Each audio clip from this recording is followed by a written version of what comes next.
to see what we can learn from this extraordinary man.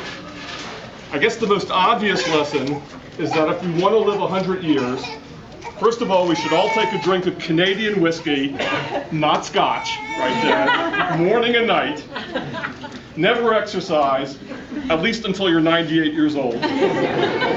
Smoke cigars half our lives, and consume a diet with significant portions of Cholent and Kugel. Then we've got it made, guaranteed.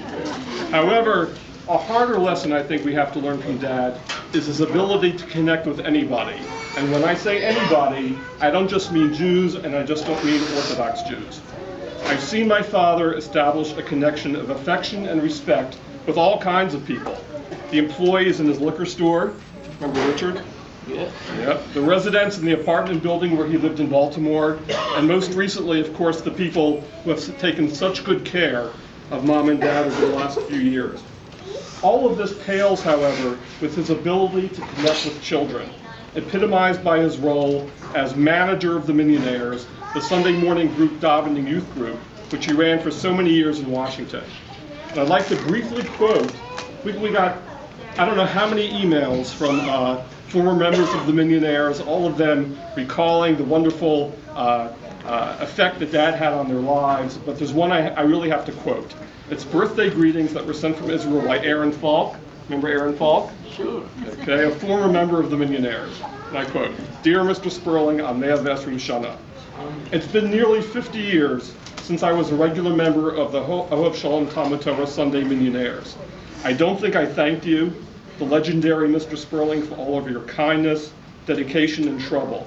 I certainly should have long ago.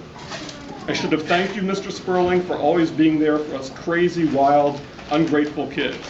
I should have thanked you for giving Torah an attractive, exciting, and holistic face.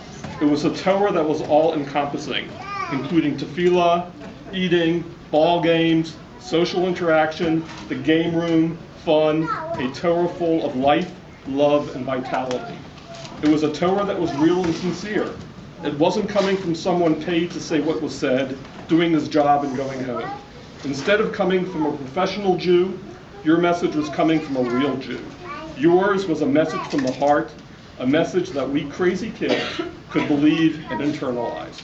And I think that sums up all these dozens of emails that we actually got from different members of the Mignonnaires. But unfortunately, I don't think there's a magic formula to this ability to connect and inspire such sentiments. It stems from my father's essence, a pure soul who embraces and enjoys life as fervently as he embraces and loves Torah. And at this time, I'd like to call on my son Elliot to do a special presentation to my father.